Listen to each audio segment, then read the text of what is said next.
I don't think there's any other way that you can grow to be your best without that kind of influence and that kind of responsibility at the end of the day.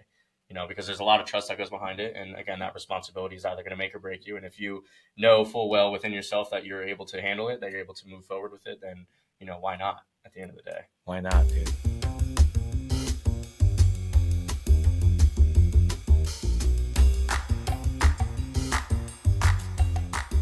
Hey, welcome to another great episode of the Gym Owners Growth Zone podcast, the show designed to help gym owners like you improve and grow their business. I'm your host, Andres Escobar, and I'm so grateful to have you join us today. Today, we have Makoa Beck, who is co-running Northbridge Fitness near the luxurious Palm Beach Island. He has spent his life in fitness and all forms of athletics. He specializes in pushing people beyond their limits and becoming a better version of themselves, physically, mentally, and spiritually. He embraces challenges as opportunities for growth, as I'm sure most of you do. So if this is your first time listening to this show, please consider subscribing to the podcast and sharing this episode with someone whom you think will enjoy it. As we dive into the episode, listen to how Makoa's legal advisors gave him a strategy to help his club weather the storm of COVID-19.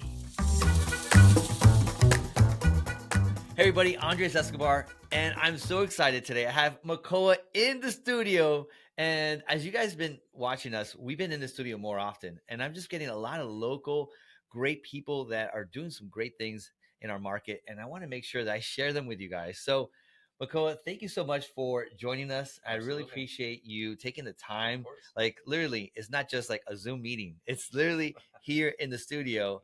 And by the way, did you like that gum I gave you? It was pretty solid. You're gonna get a pack at the end because you came in like as I got stacks. It's an incentive to come on. It's an incentive. Now you know. All right. So, guys, Makoa, I want you to tell the audience a little bit about your story, how you came to be in this industry, and where you are right now. Right on. So my name is Makoa Beck, and basically I run and operate Northbridge Fitness Center. Now, I want to say backing up to when I was about 3 or 4 years old, my mom met my stepfather, and he was a big fitness guy. I mean, he was into fitness all of his life, to bodybuilding shows. Basically, he was hardcore obsessed with fitness after he got out of the Marines back in 1995 or somewhere around there. And so, long story short, he worked at plenty of other gyms, Golds, Worlds, as managers, even over at Ultima Fitness down here in downtown West Palm Beach. About 2012, October of 2012, he opened up what was called Palm Beach Waterfront Fitness, and that's in what's called the Darth Vader building, which is right on the base of the North Bridge that takes you from West Palm into Palm Beach. And started that, and basically just was running with it since. Now, I was young, so I was in about middle school around when he opened it. Fast forward into high school, I really was kind of beginning my 3 or 4 years at that time of working out, just kind of getting into the best shape that I felt like I could be in, both in my body, mind, and spirit. And then from there, it kind of carried into working at the gym, just being a little bit more surrounded by that clientele in there. And then I started training people around the time I was just turning 16. And then graduated high school, took over back in 2018. So literally right after I graduated high school, and I've just been running alongside him since. And then we rebranded over to Northbridge Fitness Center. And again, it's been under operation as that since about 2018 or so. So father, son team. Dude, that's awesome. So how old are you now? I'm 24. 24, so, 16, yeah. 24, math, 8 years. Yeah, good stuff. I mean, guys, I don't care where you are and in age likes, but this is, experience watching it, and, his dad has modeled it. And so, I just came to a book called Milestones of Manhood. And it talks about and I don't know what your take is, but they have what, back in the early days, we had a process from a boy becoming a man. 100%. Right? The cowboy stage, that kind of whole thing. Yeah. Well, it's like, hey, you go out in the woods. The Aborigines, they send them out by themselves, and then hopefully you come back. And if you do come back, you're a man. Exactly. You survived the wilderness. 100%. You came back, and now you're a man. So, but this is so cool because, I definitely I want to do that with my son, but Hmm. I'm probably gonna actually. Why not now? Like, Yeah, what did you? Was there a rite of passage? That's what it's called, a rite of passage, guys. It's so important in this day and that we live in to have a rite of passage, right? Because we're constantly changing, we're moving forward in different phases of our lives, hmm and there has to be a milestone that we place. Like, okay, this marks the time where we did this to this. for sure. Was that any? Has that ever happened to you with you and your dad? Yeah, think about it. I'm putting him on the spot. He Yeah. wasn't prepared for this question. I told him, hey, I like to go a little bit off frame sometimes. So go For ahead, man. sure. So if I'm thinking about rite of passage between me and him, I would think that pretty much right around the time that I graduated. Because it's a very pivotal point in anybody's life, really. Kind of getting comfortable with where you want to head, where you want to go after graduating high school. So for me, it was like everybody goes to college. They're going in, they're studying at all these Ivy League schools. For me, I wasn't graced with the opportunity to be able to go to those colleges just because I started to kind of teeter a little bit with my grades, and I just wasn't putting as much effort and focus as I'd like to in that. That being said, I was like originally telling everybody, oh, I'm going to do Palm Beach State, including my family. And then I graduated and I just got the travel bug, just started traveling around a lot. And then I would Mm, say right around when I got back, I went to Europe for about a month and a half. And right around when I got back, I kind of was sitting, I was thinking, I was like, you know what?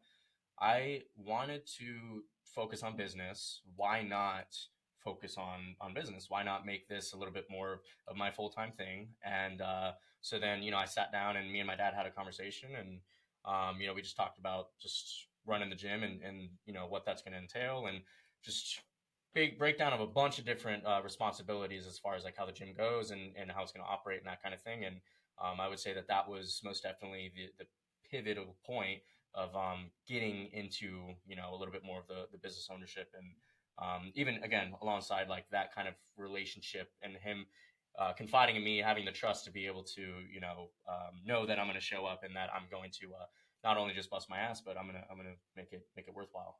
So that's awesome, dude. Dude, I wish we would have your dad here, but mhm, but hopefully we will be bring him on because I love to ask him the same question for sure. and see his take on it, Yep. right? And Yep. see how because as a father myself, Hmm. I have a 14-year-old son, right? And so this is perfect time for 100%. me to have a rite of passage, Hmm. and I'm gonna read that book that I mentioned. It's a manhood, milestones in manhood, and Hmm. so it talks about this kid going through the rite of passage that you know his whole family has done for a while. Absolutely. And so Absolutely. it's so cool you could pass that along and do something. Hmm. It's something that I think needs to happen for sure. Without a doubt. Yeah, Without a without a doubt. doubt, I don't dude. think there's any other way that you can grow to be your best without that kind of influence and that kind of responsibility at the end of the day.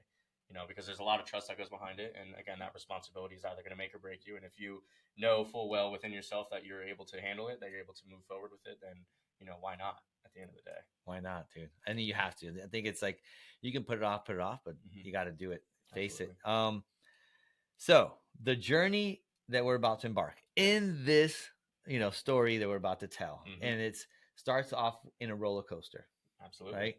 I think it's funny. I never thought about it. I take people to different places, and I hopefully I do. I think I do a pretty good job Yeah, yeah, about yeah. it. I It's don't know good. if you got to listen to any of the A podcasts. little bit, yeah, Awesome, awesome, yeah. awesome. Check. See, good guess. I want to be a good host. You want to be a good One guest. I hundred love it. percent. So the the start of the journey goes on a roller coaster, Mhm. and we talk about the roller coaster, how it's very similar to life. It's very similar to life, how it takes us through ups and downs, lefts and rights. Mhm. And if we don't have safeguards like a track, Mhm. handrails, Mhm. we're going to fly off that machine and we're going to be Going like haywire. unconscious, like dead, maybe, Mhm. right? Mhm. Maybe. What has been a guardrail or handrail for you that you'd be able to hold on to? And then what has been like the tracks that's been able to help you move forward? I strongly feel I would be doing a disservice if I wasn't going to chalk it all up to my clients, and the people that I'm surrounded with, not only just within the gym atmosphere. But again, the people that I'm seeing every single day. Are you Because saying they keep you accountable? Like they keep you like not only just accountable, but it, like from a trainer's perspective, when you're training your clients, or when you're having clientele that you're working with, it is your responsibility to show up for them and keep them accountable for their Gotcha. workouts. But in doing so, they're also holding you accountable for showing up for yourself. And so it's your responsibility as a trainer to give them that extra push when they feel like they can't get that extra rep. And it kind of ends up being this back and forth camaraderie, you could say, where your guys are kind of leveling with each other and pushing each other in that way. And all of my clients that I've had have been with me, pretty much ever since I started. And so the foundation that I've been able to build as far as a relationship goes with them has been so strong and so tight. And they've been able to help me in so many different pivotal moments where I feel like a lot of stuff is going haywire in my life, and it's raining in life. And they've been able to give me words of encouragement. They've been able Wow. to help to kind of rebalance where my head should be, and show me those guardrails that I was banging up against, and help to light up the path forward, if that makes sense. So, It does, dude. I love that because I never heard that before. okay. Right. And so, and we talked about that earlier. Like, you get the same answers. Like, yeah, sometimes. And it's so refreshing because it makes a lot of sense. Like for me in my business, Absolutely. same thing. We want to improve, and so they're really the reflection of, are they staying with me or not staying with me? 100%. If they're not staying with me, they found somewhere else, and like, Exactly. what happened? What did I do? And then you get feedback. And if I could share this, Absolutely. it's super important, because if a customer, a client says, hey, I'm not getting what I need here, I got to go somewhere else. Yep. Take that opportunity to ask them, and don't let them like, seriously, like, it's so valuable. Yeah. You tell them, hey, listen, I get it. We're going to cancel. You got no problem. What I'll do is, as I value you and I want to be better, I'll give you something. I don't know what that is, like another week. Maybe I'll give you a supplement. I don't know, something that's valuable. Yep. And I just need us to have a sit down talk conversation. Now, this could be a sit down conversation for you just to improve, and for them to move on. And here's all the information that I collected for you. These are your workouts here and there. It's kind of like a handoff. It's just an exit interview is what it's called. And so do this, because you might win them back or not. That's fine. The expectations just really come from a place where I need to know what I could have done better. 100%. What I could have done better. Like, dude, like 100%. that. And that's it right there. Like, well, if you would have called me more, if you would have made sure that I didn't, fall off, my nutrition plan. Right. Like, that would have been ideal, because that's where I lacked. Absolutely. And I thought that was going to be you. Like, oh, I didn't think that was going to be me. Right. He's like, I didn't know I was going to be. Yep.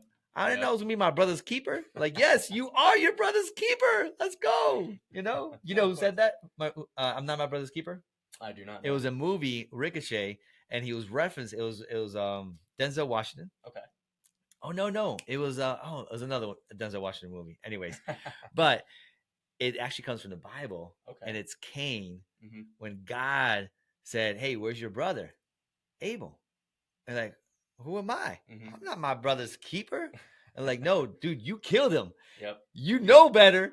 100%. So that's that verse. People say, I'm not. You are. You should be. We're here to have community. We're here to work together and build each other up. So as a client, you're there for sure. Yep. Like, you're being paid to do that. So I don't like to talk a lot. I've been doing a lot lately. I'm like, because I get excited. It's like, these things is like, oh, we got to get this passionate. There's nothing wrong passionate. with It's word that needs to be passed on. That like, this new answer to me is like, it just blew me away, dude. Like, awesome, man. Awesome, brother. One thing I do want to add on. Yeah, please. I feel like you alley-ooped it up to me a little bit. For sure. Adding that exit value, you can call it as well, to that client. Well, people are always going to remember how you made them feel. And if you leave them on a good note like that, no matter what might have happened in the past, they're going to remember that little tidbit of that pivotal time of when they wanted to move to a new gym, whatever it is. And that set of it is just going to add an extra level of value for their relationship for you and how they think about you. And then that in turn, who knows what it could be in a couple of years, down the line. Even if it doesn't turn out to be anything, they're going to remember that little moment 100%. So. And it's funny. I got to talk again. We talked about how this is like we have a format with questions, and sometimes they're the same answer. But one thing that I'm reminded of is a lot of gyms. This is where I think they fail, and they think they're like the end all be all. Listen, you're not the end all be all. You have. How would you classify your gym? So we're basically a private fitness facility. With that being said, we have about 250 to 300 members that we kind of have as a goal. Once we hit that, we're going to cap it off just so it does stay pretty private and quiet. It's not going to be an overrun facility, like a big public gym or anything like that. And that being said, we provide a good amount of amenities as well as a lot of, a little bit of a smaller base facility, like around 6,500 square feet or so. But again, because of that, we can't also have like 600-700 members in there. Right. And we also want to make sure that it's private enough for all of our personal training clientele to be able to still come in, get a workout, and have kind of their own private fitness oasis for as a member or as a client every time that they come in. Right. So, I'd say we're kind of the middle ground between something like an LA Fitness and an Equinox or like gotcha. Or something like that. Well, and in my mind, it's kind of like a CrossFit, like the size, and then maybe like a fitness studio type stuff. Yes. But you have equipment that's like top of the line. Top of the line, yeah. So it's kind of, but not sort of, but not the same. And so let's say I want to swim. Okay. You can't be mad at me because I joined a club that also has a pool, like LA Fitness. Like I just joined LA Fitness because of the pool, right? Like it's all good. I notice people get mad at the member, like why are you going to like, dude? Yeah, maybe boxing is a thing, right? 100%. You join a Mayweather boxing, it's all good, or your private club, boxing club, right? So it's like, and they have some very similar, there could be crossovers, like it's okay. But listen, as long as you're giving value and 100%. and you understand why they joined the gym, that's a super important thing. Like what made you pick this place over anybody else? And then if you get the same answer over and over and over, that's your market right there. 100%. That's your go-to-market strategy. Yeah. And go deep into that. You'll get more out of it. Yeah. Well, who at the end of the day really likes to, like, if they're serious about working out, they're serious about their health and their wellness, who prefers to go to a gym where they got to elbow people for equipment? Like you're essentially in a zoo and you're trying to get through just so you can work out and get to a piece of equipment. It's like not many people, at least that I personally know, enjoy being around that kind of atmosphere. And so to be able to provide not only a community, but a club where they can go ahead and they can come on in. They're not going to have to push everybody away. They can use their piece of equipment. They can even throw in like a 3 or 4 exercise superset in between. And, they're going to be able to look around and be like, wow, like, not many people are in here, but at the same time, still have that membership base to where you're obviously going to be able to cover all the fixed costs and all that kind of stuff. It's that nice ebb and flow balance between, again, having somewhere like an LA Fitness or a Lifetime, but capped at, a certain amount of members. So. Yeah. That's it. I like the club mentality, kind of like a private club. I had that. I went to Orlando and they did that. I'm like, really? Yeah. Like you're capped out, really? And it was like a retail spot. Like, I'm like, why would you? And like, but it makes sense. Yeah, absolutely. Digging deeper, it made a lot of sense. So we were talking about Ryan Holiday. Yes. Right? And you say you're currently reading Ego's the Enemy. I read it a few years ago, so don't test me on it. No. Not test. No test here. We make it nice and easy. So the other book from Ryan Holiday that inspired me for this question is like, can you recall an obstacle or challenge in your business that you had and how you were able to overcome it? And so that's where I go back to, like, just the obstacle. Just absolutely go back to the story in your head, like, hey, I'm out of the roller coaster, but there's this obstacle that's in my way to go. I got to get to where I got to get to. 100%. Okay, so I think that mine is probably going to mirror a lot of others. Just in general, doesn't have to be in the gym, just everywhere in life. COVID 2020. Yeah, COVID 2020. The famous COVID 2020. Yeah, I would say that for the initial 2 to 3 weeks was very, I don't want to say uncomfortable, but it was very, you're kind of figuring out what the next phase What is. month was it for you? So March 17th, I think, was Yeah. the day it was shut down, first day of shutdown, or March 15th, somewhere around there. I feel like we got, yes, I would say, because I feel like February, Yeah. like it was Everyone was literally, starting to get a little freaked out. yeah, like the end of February, we're like, what? Yeah. And then March came, we're like, oh. So initially, obviously, they were like, okay, you know, it's just going to be temporary. Let's just do a 1 to 2 week shutdown. So we're like, okay, well, you know, we can't really shut down. I mean, this is, you know, it's a place of business, and how are we going to be able to cover any costs for shutting down for 2 weeks with no operation? So we fortunately have some good relationships. I won't name any names, but some good relationships with some big level attorneys and you know, people of power around the city. Mm-hmm.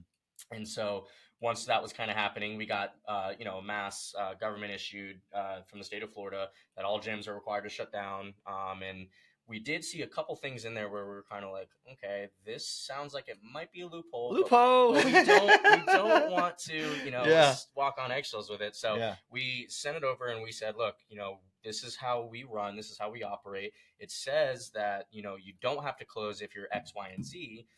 What is your take on it? And they gave us the okay. They said, well, it sounds like you found a loophole. Yeah.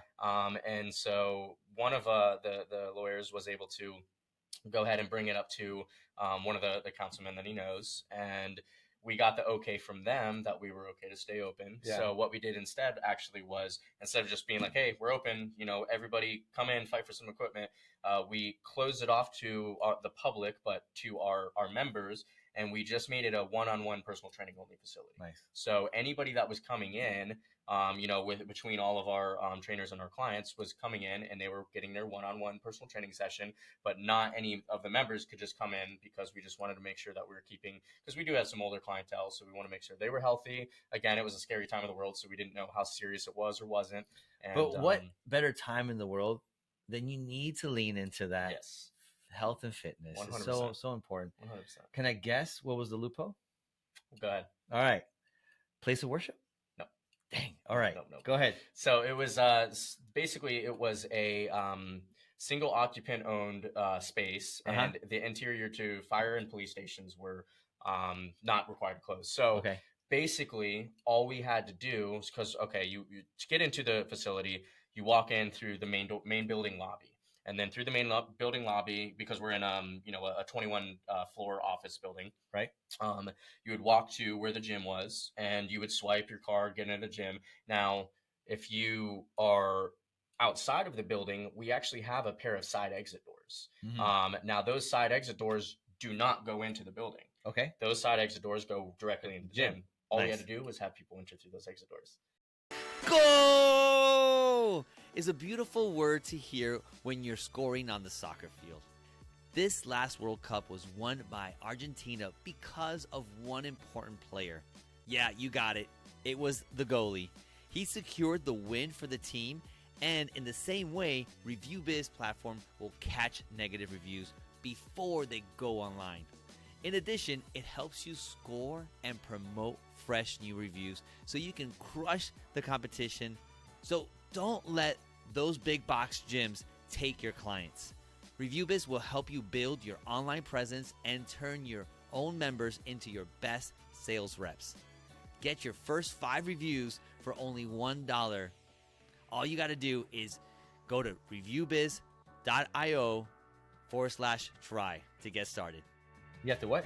Have those people enter through those exit doors rather than going through the lobby. And you had one door that was just entry and the other door is exit type of thing? So typically it was one door was entry for the gym, which you need a swipe card in order to get in, and then you could exit either out of those doors or out of those doors. Gotcha. But we weren't having anybody enter through those doors. We were having everybody enter through the exit doors. So it was entrance and exit through the same spot, but it was outside of the building, so there wasn't any, you know, having to go in, walk through the lobby or anything like that. Nice. Okay.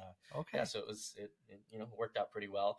But that being said, obviously it was a very confusing time, as you know, as I stated earlier, and from there, we kept it as the one-on-one training facility. And if anything, what it did was drive our demand for personal training that much more. You know, people that had never trained before were like, dude, we need to work out. I'm tired of sitting at home doing nothing. Like, I need to come in. I need to work out. So they were more open to paying for a training session.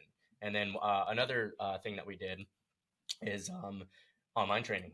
So a Yeah. lot of our clients around that time, typically season for us is like August, September, October area till usually like May.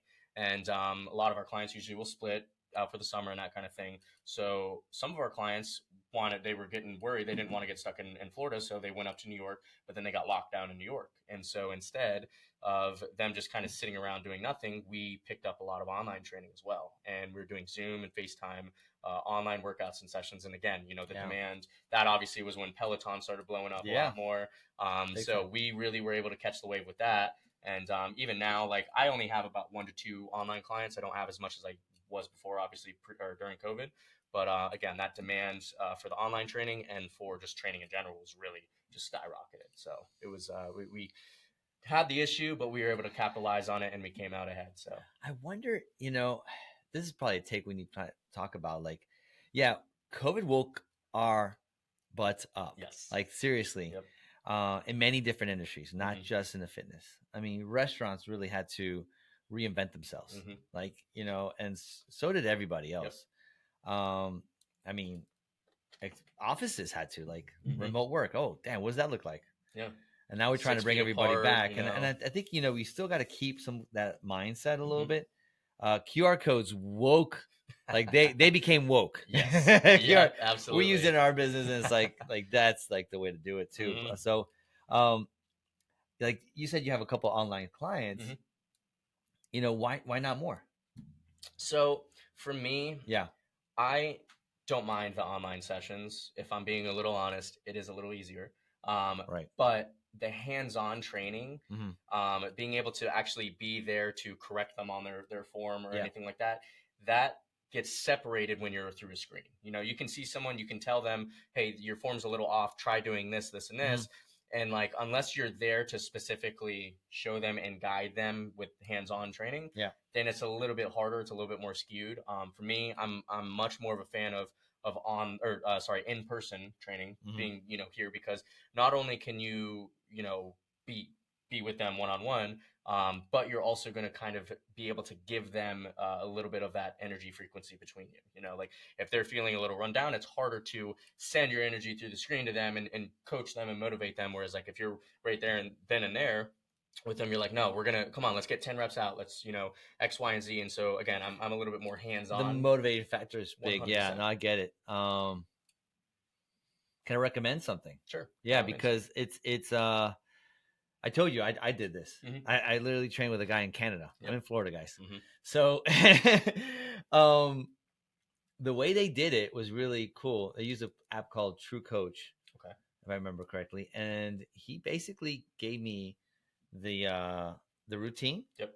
And then also videos, YouTube videos on the form. Okay. And so I would watch it, and one session a week, he would watch me do the workout. Okay. Just make sure, hey, got the video. And that was like the hardest. That's literally the hardest part on the side. I would say if anybody was to do that, send your client a way to make sure that they like send them a tripod. Like send them, come on, like send them a tripod. So I had my own, so it's fine. But that's what I would do, and so I was like, that helped me make sure I got the right form. And I feel like the one thing was missing, maybe the motivating factor. I had to make sure I get myself in there. That was missing. That was the accountability was like, you're like, is he really gonna know if I'm gonna sleep in today? Well, I mean, I tell him like I only got one session, and this was like, you weren't there at the gym waiting for me, so I didn't go. Right. So, but no, that you definitely lose out. But for the right person, for sure, it makes a lot of sense. Absolutely. I like that. So we kind of like uncovered a little bit of the issues in fitness, and I want to go to that part. Okay. And in the fitness world, there are issues, and so I'm gonna hand you a wand. Okay. All right. And so this wand is gonna change something in the fitness industry. Okay. That you say needs to change. You have the power. I'm giving you the authority. What is it? It's got to be the lack of honesty and integrity. And I mean that mainly gauged to, any person that has any sort of influence in the fitness realm, and what I am thinking of in specific is, anybody that okay, I don't have an issue with anybody taking any kind of hormones or supplements or anything like that. What I have an issue with is anybody that is on those types of hormones or supplements, and they're not being honest and open about it. They're going off and they're spewing, well, I work out 6 days a week and I drink egg whites in the morning, and you're going to get jacked like me. And it's like, well, that isn't really how it is because of all the stuff that's going on in the background. Yeah.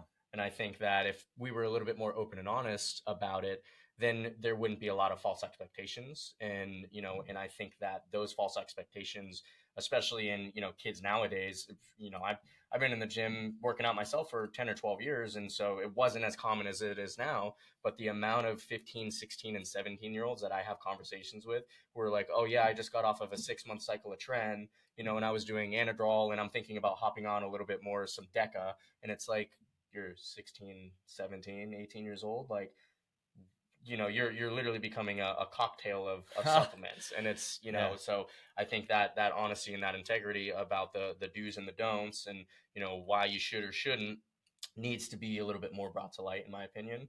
And, I just think that would be something that I feel like would influence the fitness industry as a whole to a place where it's a little bit more trustworthy and, community, or how would I say, balanced and just overall community based. Everyone is going to be able to unite with a little bit of the understanding of, again, what is wrong and what's right with any of that kind of stuff. So again, I don't have any issue if you're taking anything. I just think that, it should be honest if you are. Dude, at 16, come on, man. I mean, let's just let the muscles develop the way they're going to develop it and see if there's any lack, and then let's go. Come on, man. You're just starting to go through puberty at that point. Yeah, bro, come on. I mean, I'm thinking my 14-year-old, I mean, I got him with a trainer right now, and it's great, but I'm seeing things like we were talking about this earlier, like, the trainer took a whole week to create a meal plan for him. I'm like, that's a long time. Yeah. He could have just like get the inputs, like, okay, what are you currently eating? Okay, what's your calories? Okay, let's increase your calories, your protein by this much. Cool. ChatGPT, boom, boom, boom, boom, boom.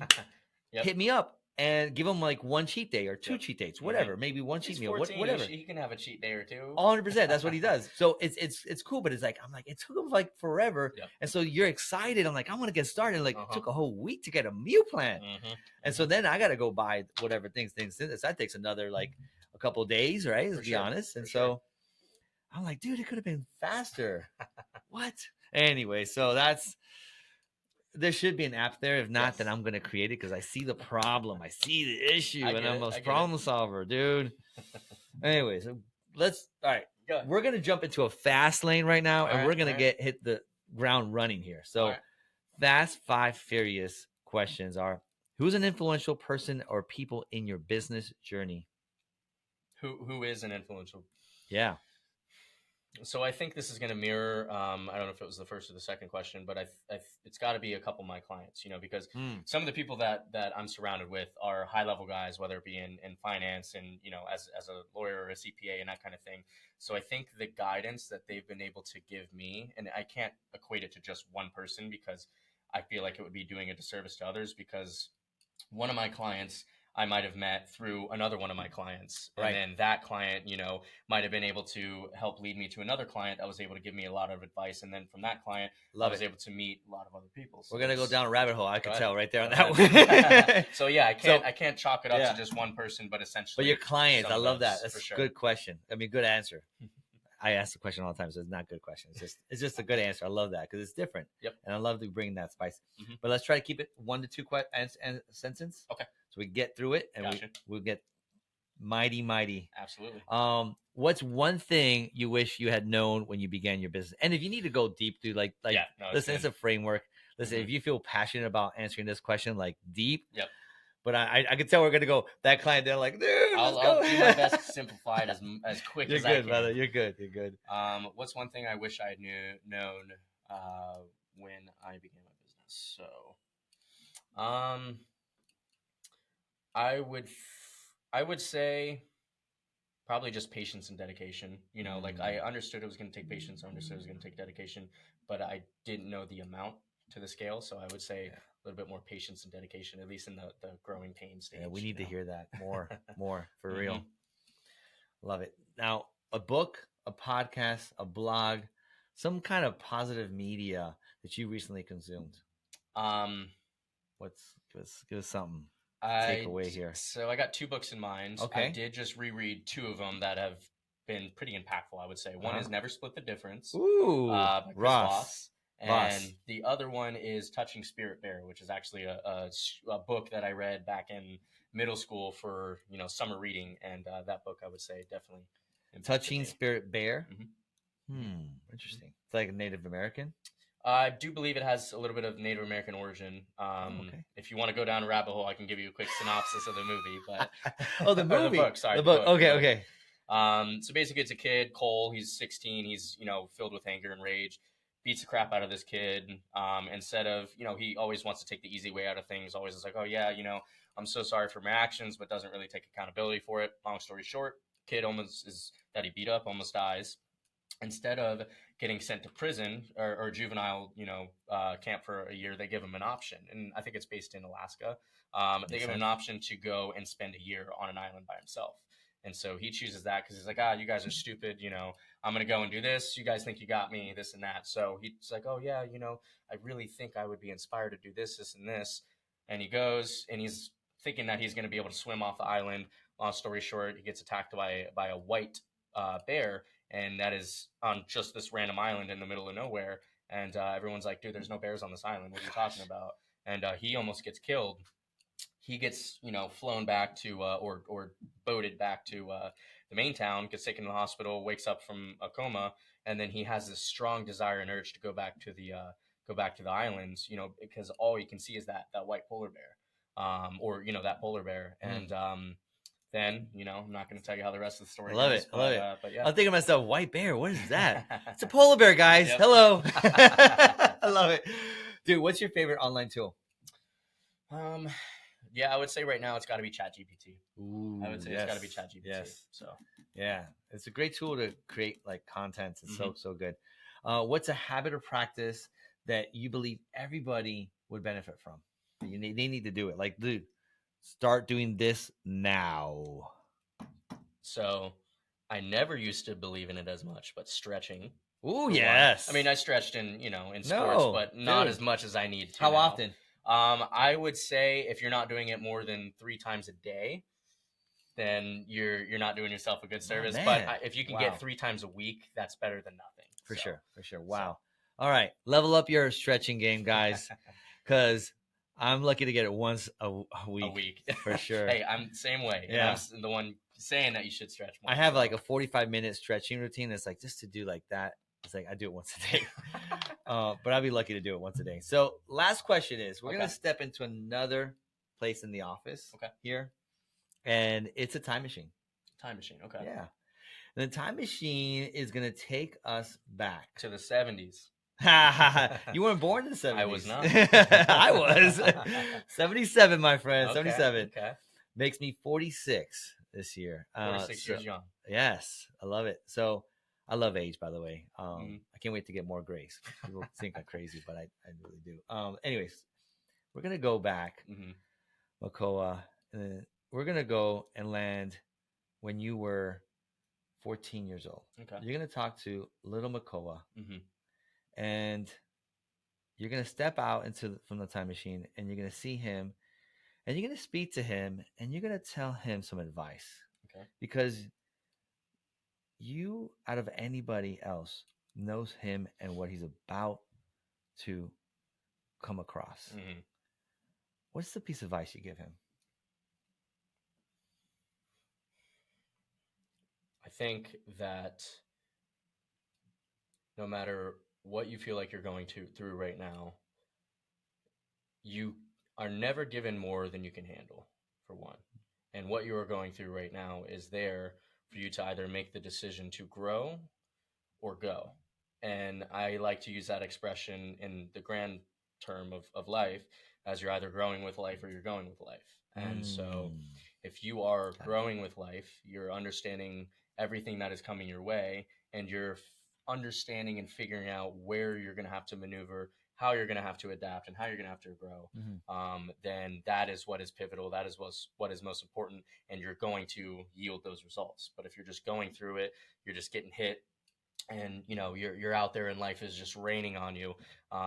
You're going to either focus on the rain or understand that the rain's got to be there if you want the grass to grow. The rain's going to be there if you want to go ahead and see the rainbow outside, and the rain's got to grow if you want to see the flowers blossom. So good, dude. So good. That's great, dude. Absolutely. Thank you so much No for worries. coming here and sharing with us. It was really impactful. I loved Thank it. you. I loved it, Appreciate dude. it. Great job. Absolutely. Thanks for man. having me. Yeah, of course. Got it. Man, that was such a fun episode. I really enjoyed what Makoa said about allowing his clients to help him improve who he is as a person. What was your favorite takeaway from today's episode? I would love it if you connected and shared a message with me on Instagram at MeetEsco. By the way, that's my personal Instagram, and I would love to hear your thoughts. I want to thank you so much for taking the time to listen to today's episode. And if you haven't done so already, go ahead and subscribe to the show on the platform you're currently listening on. And remember to leave us a review and rating. It helps us improve as a show, and that feedback just means the world to us. Also, check us out on YouTube. The channel's filled with a whole bunch of podcasts and strategies on turning your online reputation into revenue by closing more gym tours and getting more referrals than ever before. So go ahead, check that out. And by the way, as always, I want to thank you so much for the encouragement and truly appreciate it. And I'll be seeing you next time in the Growth Zone.